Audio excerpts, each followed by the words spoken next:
Marcus Williams had always been different. At 22, he stood barely 5 feet 6 inches tall, with thick glasses that made his eyes look enormous behind the lenses. His quiet voice often got lost in conversations, and his nervous habit of fidgeting with his sleeves made him appear even smaller than he was. When he arrived at Fort Benning for basic training, the other recruits took one look at him and exchanged knowing glances. The Georgia heat was merciless that first week. While other soldiers marched in perfect formation, Marcus stumbled over his own feet. During rifle training, his shots scattered across the target like confetti in the wind. The drill sergeants barked orders that seemed to bounce right off him, leaving him confused and trailing behind the group. His bunkmates snickered when he struggled to make his bed to military standards, the corners never quite tight enough, the blanket always slightly wrinkled. "Look at Four Eyes," whispered Jake Morrison, a broad-shouldered recruit from Texas who had quickly become the unofficial leader of their unit. "Guy couldn't hit water if he fell out of a boat." The others laughed, their voices echoing in the barracks after lights out. Marcus pretended to sleep, but his ears burned with embarrassment. He had joined the army to prove something to himself, to show that he was capable of more than his appearance suggested. Instead, he felt like he was failing at every turn. The physical training was the worst part. While his fellow recruits powered through push-ups and pull-ups, Marcus struggled to complete even half the required repetitions. His arms shook with effort, sweat pouring down his face as he gasped for air. The obstacle course became his personal nightmare. The rope climb left him dangling helplessly halfway up, his hands slipping as the other soldiers waited impatiently below. Sergeant Rodriguez, their primary drill instructor, watched Marcus with a mixture of frustration and pity. "Williams," he would shout, "my grandmother could move faster than you, and she's been dead for 10 years. The other recruits erupted in laughter, and Marcus would push his glasses up his nose, mumbling an apology as he tried harder to keep up. But there was something about Marcus that most people missed.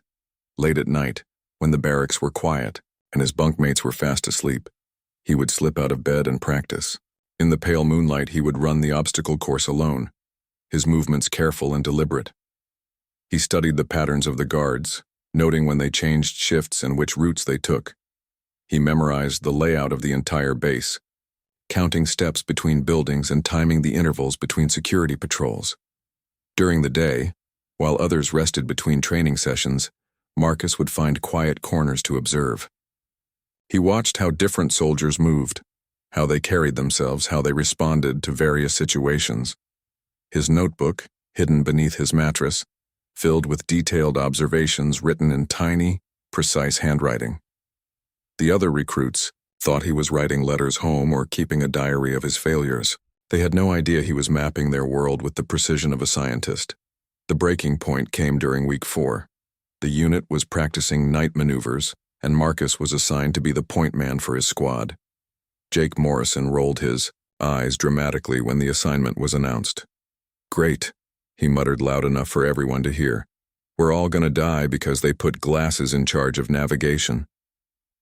The laughter that followed made Marcus's cheeks burn red in the darkness. As they moved through the wooded training area, Marcus felt different. The darkness that had always been his enemy during daylight training seemed to welcome him now. His feet found solid ground where others stumbled over roots and rocks. He moved with a fluid grace that surprised even himself, weaving between trees and around obstacles as if he could see in the dark. Behind him, his squad mates struggled to keep up, their heavy breathing and clumsy footsteps echoing through the night. When they reached the objective, a mock enemy encampment, Marcus had already identified 3 guard positions and 2 possible entry routes. His whispered instructions to his team were clear and precise, a stark contrast to his usual stammering uncertainty. For the first time since arriving at Fort Benning, Marcus felt like he belonged somewhere. The night wrapped around him like an old friend, and he began to understand that perhaps his struggles in daylight training had been preparing him for something else entirely. The mission was a complete success, but Marcus deflected the congratulations from his squad mates, attributing their victory to teamwork and luck. He had no idea that someone had been watching from the shadows, taking careful notes of his performance. Someone who recognized the rare and valuable gift that Marcus Williams possessed, even if Marcus himself didn't understand it yet. The weeks following the successful night mission brought little change to Marcus's daily routine. He continued to struggle with daytime exercises, earning the same disappointed looks from instructors and mocking comments from fellow recruits. His performance on the shooting range remained inconsistent. His physical fitness scores lagged behind the group average, and his attempts at leadership during daylight exercises often dissolved into confusion and hesitation. But something had shifted inside Marcus during that night mission. He began paying closer attention to the patterns around him, not just the obvious ones that everyone could see, but the subtle rhythms that most people missed entirely. He noticed that Sergeant Rodriguez always checked his watch at exactly 14 minutes past each hour. He observed that the mess hall workers rotated their duties on a 7-day cycle, and that the guard dogs were most alert during the first and last hours of their shifts. His bunkmate, Tommy Chen, was the first to notice Marcus's unusual habits. "You're weird, Williams," Tommy said one evening as he watched Marcus methodically organizing his gear for the 3rd time that day. "Not just regular weird, but like super weird. What's with all the note-taking and watching people?" Marcus simply shrugged, adjusting his glasses nervously. He had learned long ago that explaining his observations usually led to more questions and unwanted attention. The real test came during week 8, when their unit was divided into hunter and hunted teams for an advanced tactical exercise. Marcus found himself assigned to the hunted team, along with Jake Morrison and 3 other recruits who had consistently outperformed him in every measurable way. Their mission was simple: evade capture for 72 hours while moving from checkpoint to checkpoint across 30 miles of challenging terrain. Jake naturally assumed command of their 5-man team. "All right, ladies," he announced with his usual swagger. "This is going to be easy. We stick to the main trails, move fast during daylight, and hole up at night. Those hunter teams won't know what hit them." The others nodded in agreement, already planning their victory celebration. Marcus raised his hand tentatively to suggest an alternative approach, but Jake cut him off with a wave. "Save it, Four Eyes. You just try to keep up and don't slow us down." The first day went exactly as Marcus had feared it would. Jake's team moved loudly along obvious paths, leaving clear tracks and making enough noise to alert anyone within half a mile of their position. They stopped frequently to rest, consumed their rations carelessly, and made camp in a clearing that might as well have had a neon sign announcing their location. Marcus tried several times to suggest different routes or camping spots, but his quiet voice was consistently overruled by Jake's confident leadership. By the second morning, they had been spotted twice by hunter teams and had barely escaped capture, through sheer luck and the hunter's own tactical mistakes. Jake was growing frustrated, his usual confidence replaced by nervous energy and increasingly poor decisions. When Marcus quietly suggested they abandon the main trails and move through more challenging but concealed terrain, Jake exploded. "Listen here, you little weasel," Jake snarled, grabbing Marcus by the front of his uniform. "I'm sick of your constant suggestions and your weird little comments. You can't even do 10 push-ups without collapsing, and you want to tell us how to run this mission?" The other team members shifted uncomfortably, but none spoke up in Marcus's defense. "You follow orders, keep your mouth shut, and try not to get us all captured because you can't keep up." That night, as his teammates slept heavily after another day of poor tactical decisions and near captures, Marcus lay awake staring at the stars through the forest canopy. He had been patient, had tried to work within the team structure, had deferred to Jake's leadership even when he knew it was leading them toward failure. But tomorrow was their last day, and at their current pace and trajectory, they would be captured within hours of dawn. Marcus made a decision that would change everything. Carefully, silently, he gathered his gear and slipped away from the camp. If his teammates wanted to follow Jake's plan to certain capture, that was their choice. But Marcus had his own mission to complete, and he finally understood that sometimes the best way to serve the team was to serve it in his own unique way. Moving through the forest in complete darkness, Marcus felt the same transformation he had experienced during that first night mission. His senses sharpened, his movements became fluid and purposeful, and the night revealed its secrets to him like a trusted friend sharing confidences. He had 36 hours to reach the final checkpoint. And for the first time since arriving at Fort Benning, Marcus Williams was exactly where he belonged. Moving through the darkness, Marcus discovered abilities he never knew he possessed. His feet seemed to find silent purchase on every step, avoiding the dry leaves and brittle twigs that would betray his position. He navigated by the stars, by the subtle changes in air pressure that indicated valleys and ridgelines, and by an almost supernatural awareness of his surroundings that he couldn't quite explain even to himself. The hunter teams were good, but they were hunting during daylight hours and following predictable patterns. Marcus had spent weeks observing those patterns, noting how the instructors rotated teams, which routes they favored, and when they typically called in their positions. What the hunters didn't expect was a target who moved primarily at night, who could read the landscape like a book, and who had been invisibly studying their methods since the exercise began. By dawn, Marcus had covered more ground than his former teammates would manage in an entire day. He found a concealed position on a rocky outcrop that provided excellent visibility of the surrounding area, while keeping him hidden from casual observation. As the sun rose, he watched 3 separate hunter teams pass below him, their radio chatter confirming his suspicions about their search patterns and timing. But Marcus wasn't just evading capture anymore. Something deeper was driving him now, a need to prove that his different way of seeing the world had value. He began what he would later describe as active reconnaissance, using his unique skills to gather intelligence on the hunter team's positions, equipment, and tactics.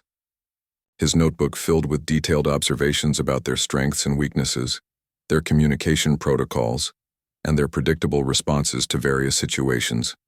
Meanwhile, Jake's team had lasted exactly 4 hours after Marcus's departure, before being captured. Jake insisted to anyone who would listen that Marcus had abandoned them, that his cowardice had doomed the entire team. The instructors listened politely, but didn't seem particularly concerned about one missing recruit who would eventually be found and dealt with appropriately. What the instructors didn't know was that Marcus had not only avoided capture, but had begun systematically disrupting the hunter team's operations. He would appear at the edge of their camps just long enough to be glimpsed before melting back into the forest, leading them on exhausting chases through difficult terrain. He left subtle signs of his presence in places that should have been impossible to reach undetected, causing the hunters to doubt their own security procedures. On the second night of his solo mission, Marcus achieved something unprecedented in the exercise's history. He infiltrated the main command post where the hunter teams coordinated their operations. Moving like a shadow through their perimeter, he observed their briefing session, memorized their deployment plans, and even managed to leave a small note on the commanding officer's desk that simply read, "You might want to check your security procedures." The note was discovered the next morning and caused immediate uproar. The command post was supposedly impregnable, surrounded by multiple security checkpoints and monitored around the clock. The fact that someone had penetrated their defenses without triggering a single alarm was both embarrassing and deeply concerning to the exercise controllers. Colonel Harrison, the overall commander of the training facility, was called in to investigate what was being treated as a serious security breach. A stern man with 30 years of military experience, Harrison had seen every type of soldier during his career. But as he studied the reports of this mysterious infiltrator who seemed to appear and disappear at will, he began to suspect he was dealing with something unusual. The breakthrough came when one of the hunter team leaders reported a strange encounter. "Sir," Sergeant Martinez explained, "we had him cornered in a canyon, no way out except past our positions. But when we moved in, he was gone. Not just hidden, sir, but completely gone. It was like he turned into smoke." Other teams reported similar experiences, describing a figure who seemed to predict their movements and stay one step ahead, despite having no apparent military training or advanced equipment. Colonel Harrison made a decision that surprised everyone involved in the exercise. Instead of increasing the hunter teams or calling in specialized tracking units, he ordered them to maintain their current operations but to observe and report rather than capture. "I want to know what this soldier is," capable of, he told his staff. Something tells me we're witnessing something that doesn't come along very often. Marcus, unaware that he had become the subject of high-level military interest, continued his nocturnal operations. He was no longer thinking about the exercise or proving himself to his fellow recruits. He had found his element, discovered a part of himself that felt natural and powerful in a way that nothing else ever had. As he prepared for his final approach to the last checkpoint, Marcus Williams was about to demonstrate abilities that would change the trajectory of his military career forever. The night held secrets, and Marcus had learned to listen to every whisper it offered. The final checkpoint was situated in the most challenging location possible, a fortified observation post on a hilltop, surrounded by open ground that provided no cover for at least 200 meters in any direction. During daylight hours, the position was virtually impregnable, with clear sight lines and multiple guard positions that overlapped their fields of fire. Most soldiers attempting to reach this checkpoint would wait for darkness and then make a desperate sprint across the open ground, hoping speed would overcome the tactical disadvantage. Marcus studied the position for an entire day from various concealed locations, noting every detail. He watched the guards rotate their shifts, timed their patrol patterns, and identified the precise moments when their attention might be focused elsewhere. But more importantly, he noticed something that others had missed. The observation post had been built on an old Civil War battlefield, and the ground around it was riddled with forgotten drainage ditches and erosion channels that were invisible from the hilltop, but could provide concealment for someone who knew how to use them. As night fell, Marcus began what would later be described by military historians as a textbook example of stealth infiltration. Using techniques that seemed to come to him instinctively, he moved across the open ground using a combination of natural concealment, timing, and an almost supernatural ability to remain invisible even when there seemed to be nowhere to hide. Guards at the checkpoint were experienced soldiers, alert and professional. They used night vision equipment, thermal imaging, and motion detectors to secure their perimeter. But Marcus moved with a patience and precision that rendered their technology almost useless. He would advance a few feet, then remain motionless for long periods, allowing the natural rhythms of the night to mask his presence. When motion detectors swept his area, he was already still. When thermal imaging scanned his position, he was in a depression that concealed his body heat. It took him 4 hours to cover the 200 meters to the checkpoint. 4 hours of patient, methodical movement that brought him to within touching distance of the outer perimeter, without triggering a single alarm. The guards never knew how close death could have come to them if this had been a real battlefield situation. But Marcus wasn't finished. Instead of simply touching the checkpoint marker to complete his mission, he decided to leave a message that would demonstrate just how completely he had compromised their security. Moving with ghost-like silence, he approached the main communications tent where the officers coordinated their operations. What happened next would become the subject of military legend.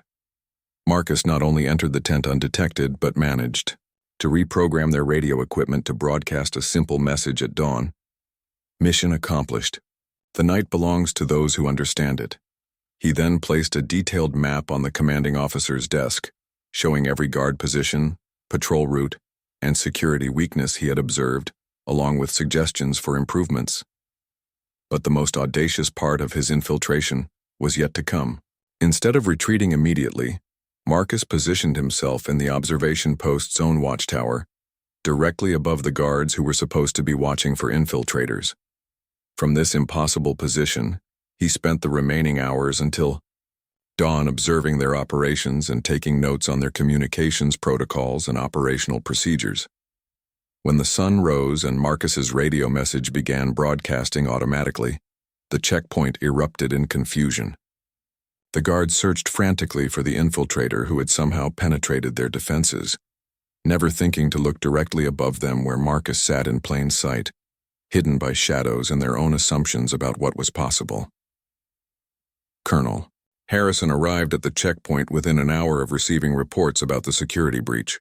As he studied the detailed intelligence that Marcus had left behind, his expression shifted from anger to amazement to something approaching awe. The level of tactical awareness and operational skill demonstrated by this mysterious infiltrator was beyond anything he had seen in his 30-year career. "Who is this soldier?" Colonel Harrison asked his staff. The answer, when it finally came, shocked everyone in the room. Marcus Williams, the awkward recruit who couldn't complete a proper push-up, who stumbled through daytime training exercises, and whom his fellow soldiers had dismissed as hopeless, had just accomplished something that elite special forces units would consider challenging. But Marcus wasn't finished with his demonstration. As the search team spread out across the area, he began his extraction, moving in broad daylight through terrain that should have offered no concealment. Using techniques that seemed to bend the laws of physics, he made his way back to the main base, arriving just in time for morning formation as if he had never been gone.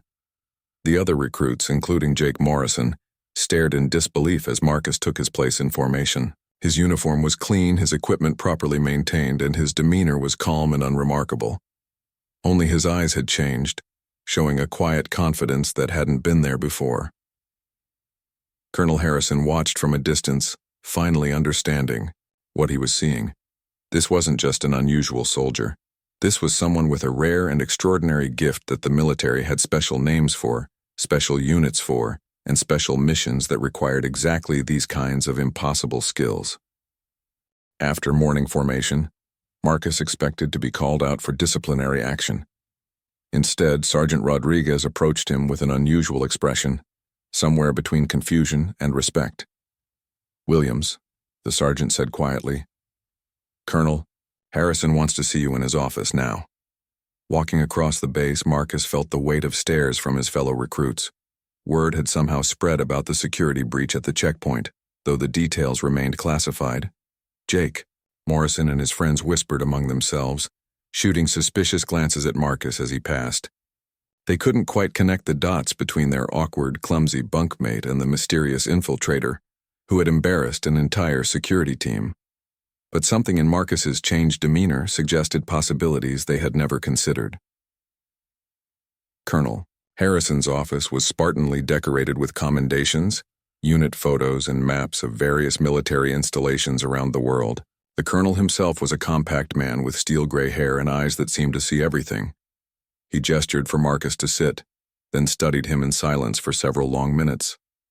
"Son," the colonel finally said, "I've been in the military for 30 years.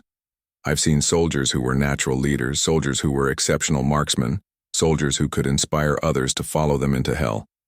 But what you did last night, that's something different entirely." He leaned forward, his intense gaze never leaving Marcus's face. "Where did you learn those skills?" Marcus shifted uncomfortably in his chair, adjusting his glasses nervously. "I didn't learn them anywhere, sir. I don't know. The night feels different to me. I can see things, hear things, sense things that others miss. It's like the darkness talks to me, tells me where to go and what to avoid." The colonel nodded slowly, as if Marcus's explanation confirmed something he had suspected. "Tell me about your childhood. Were you always different? Always able to do things that others couldn't?" For the first time in months, Marcus found himself opening up to another person. He told the colonel about growing up as the quiet kid who saw patterns everywhere, who could predict when teachers would give pop quizzes based on their subtle behavioral changes, who could navigate through his neighborhood on the darkest nights without ever getting lost. He described how he had always felt like an outsider during the day, but came alive when the sun went down. "My parents thought I was just shy," Marcus explained. "They worried about me being alone so much, staying up late, preferring to read by moonlight rather than electric lamps. They never understood that the darkness wasn't something I was afraid of. It was where I felt most like myself." Colonel Harrison made several phone calls while Marcus waited in the outer office. The conversations were brief and conducted in low tones, but Marcus caught fragments that suggested his unusual performance had attracted attention from much higher levels of the military hierarchy. Terms like natural ability, special assignment, and immediate evaluation filtered through the closed door. When Marcus was called back in, there was another person in the office, a woman in civilian clothes with sharp eyes and an air of quiet authority. She introduced herself simply as Agent Martinez and asked Marcus to demonstrate some of the observational skills he had mentioned. For the next 2 hours, Marcus found himself participating in tests that had nothing to do with traditional military training. He was asked to study photographs and identify details that weren't immediately obvious, to listen to audio recordings and pick out specific sounds from background noise, and to solve puzzles that required seeing patterns that most people would miss entirely. With each test, Agent Martinez and Colonel Harrison exchanged meaningful glances confirming what they had begun to suspect. "Marcus," Colonel Harrison said finally, "what I'm about to tell you is classified, and you'll need to sign several documents before we can proceed.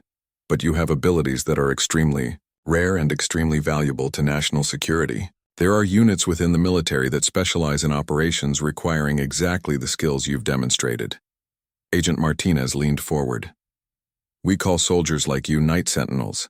It's not an official designation that appears on any public records, but it represents individuals who possess natural abilities for stealth, reconnaissance, and infiltration that can't be taught through conventional training. These abilities usually manifest during childhood, but often go unrecognized until the individual is placed in the right circumstances." Marcus felt a mixture of excitement and apprehension. "What would this mean for my training? For my service?" "It would mean," Colonel Harrison replied, "that your real training is just beginning. The standard basic training you've been struggling through isn't designed for someone with your capabilities. We have specialized programs, different challenges, missions that would utilize your unique gifts in ways that could make a significant difference to our country's security." As Marcus sat in that office, listening to these two experienced military professionals describe a future he had never imagined possible, he realized that all those years of feeling different, of being an outsider, of struggling to fit into conventional expectations had been preparing him for something extraordinary. The awkward young man who had arrived at Fort Benning just weeks earlier was about to become someone entirely different. But first, there was one more test he would have to pass, one that would determine whether his abilities were truly as exceptional as they appeared to be. The final test came 3 days later, in a setting that looked like something from a spy movie. Marcus found himself at a classified facility 2 hours from Fort Benning, where he was introduced to a team of military specialists whose job was to evaluate soldiers for the most sensitive and dangerous assignments in the armed forces. The test environment was a replica of a hostile urban setting, complete with multi-story buildings, narrow alleyways, and sophisticated security systems. Marcus's mission was simple in concept, but nearly impossible in execution.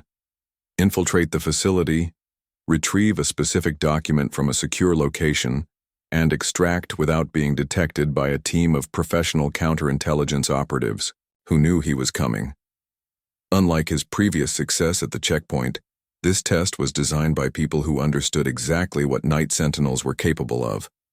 The security team included former Special Forces operators, intelligence specialists, and technology experts who had spent years learning how to catch people with abilities similar to Marcus's.